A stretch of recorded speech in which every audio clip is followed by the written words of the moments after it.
are making on the ground where it matters most.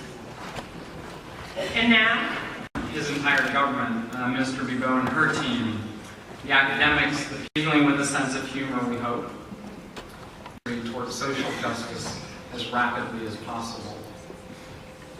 The population, we are truly humbled. At this moment of time, on behalf of all the communities of people living with HIV and all the LGBTQ community, and most importantly, I wouldn't want to see the communities of the people living with HIV, the LGBTQ community, face stigma because of who we are. Because who we are will never change.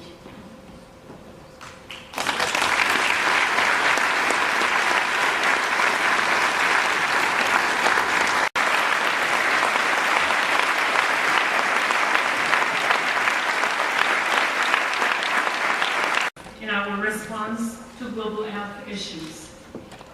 Please welcome the new Secretary of State for International Development of the United Kingdom, the Right Honourable Priti Patel. Is proud to stand side by side with Canada, tackling the global challenges. We will use our pledge not only to show our commitment to the world's poorest, but also to help drive change and to improve the aid system. As we've heard throughout the day today, we have come so far in the battle against AIDS, TB and malaria over the last 14 years, and so much of this is due to the extraordinary Global Fund. Very important conference. He has been a pillar in the fight against these three epidemics, a true champion in tackling global health issues. And we are so privileged to have him with us today in Montreal. Mesdames et messieurs, veuillez... Well, good afternoon.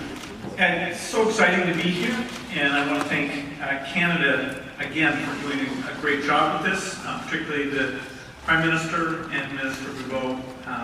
Well done. Well, I'm really inspired by how strong everybody's... Ils sont aussi des partenaires importants et impliqués dans le développement international. Aujourd'hui, nous avons le privilège d'avoir parmi nous de l'accueillir à Montréal. Mesdames et messieurs, veuillez accueillir chaleureusement le Premier ministre de la Suède, Stefan Löfven. Crucial conference and for the excellent arrangement. And malaria still claims hundreds of thousands of lives every year. Through the Sustainable Development Goals, we have all promised each other to combating accessible for all, including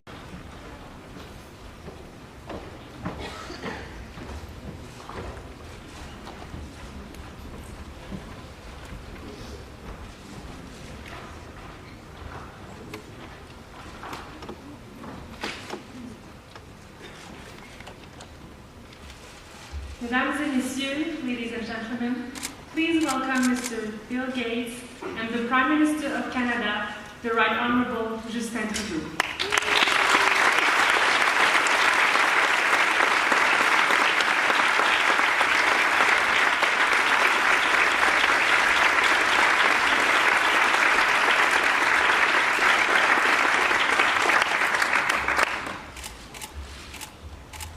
Thank you, Minister Trudeau. Around the world. I want to thank Mark and all the extraordinary people at the Global Fund. Mostly, I want to thank the activists, the global citizens, the young people represented by these extraordinary young people here behind me. This matters because everyone says it.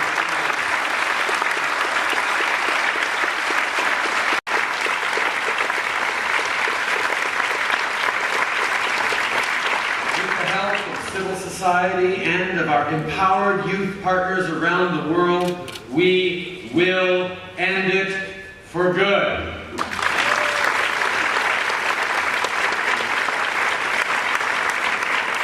Ladies and gentlemen, it is my great honor to announce that for the 5th Replenishment Conference for the Global Fund to End AIDS, Tuberculosis, and Malaria, We have reached our goal. Together, we have raised almost $13 billion, and in doing so, we have saved 8 million lives. Merci tout le monde. Merci pour votre travail. On continue.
Demonstrate what can be achieved when we all work together.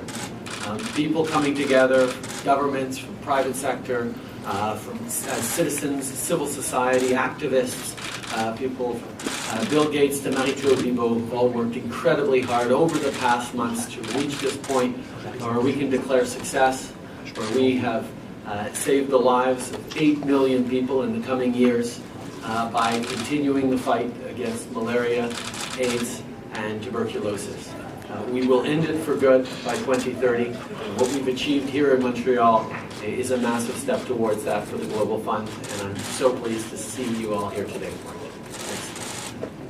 For $800 million will flow to the Global Fund from Canada, alongside incredibly generous donations from other countries, from private donors, from foundations, from people who know that we can end it for good when we talk about malaria, TB, and HIV/AIDS.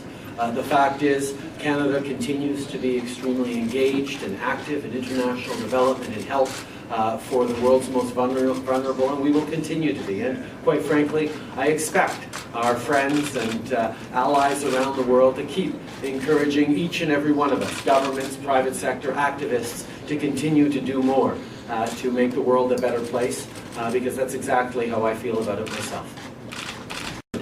By 2030. Money will be in the right hands and for the right people.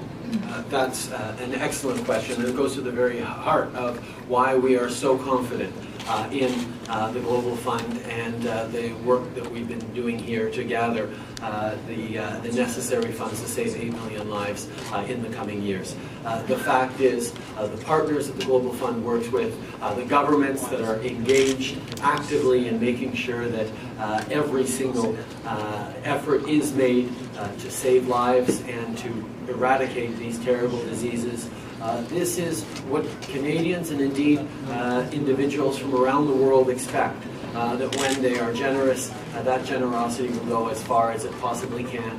And that's why I'm so pleased that we have as extraordinary partner as the Global Fund in how we make sure that we are on the right track to eliminate these diseases. Alice, can Canada be more open to Chinese investment in sectors such as energy?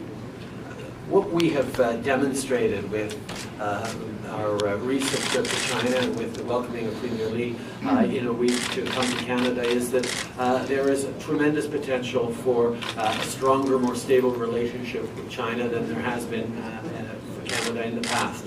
We know that whether it's on issues of people-to-people ties, good governance, or economic ties, there's much work to do, and I look forward to continuing to demonstrate that openness to the world, that increased trade and engagement in the world is good for the middle class and those working hard to join it, that it leads to better jobs in communities across Canada, better outcomes for people around the world.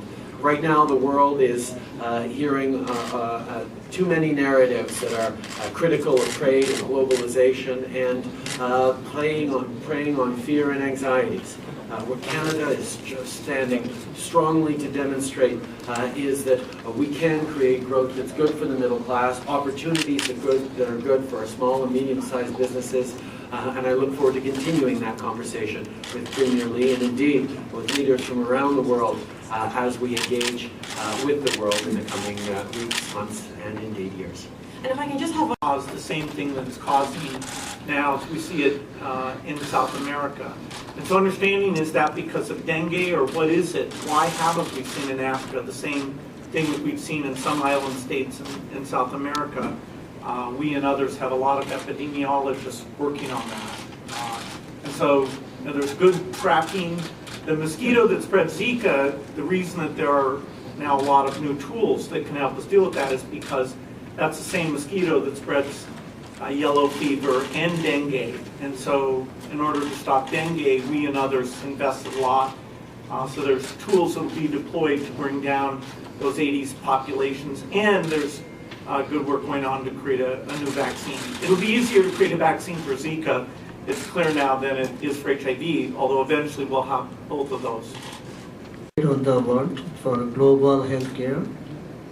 I think what we are celebrating today is the fact that the world indeed came together and is tackling an issue that goes beyond borders, that touches the world's most vulnerable, particularly women and girls, and demonstrated that we are indeed all in this together.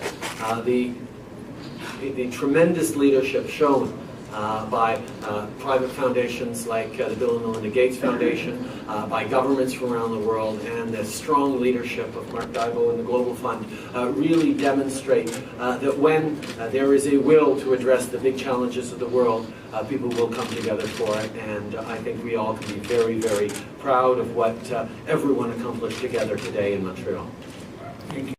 globally only reaches a small portion of civil society organizations who are doing the frontline work on the ground. Only 8% of funds who are supposed to go, of international assistance is going to these civil society groups, and 0.5% of funding to promote gender equality in poorer countries goes to women's rights organizations.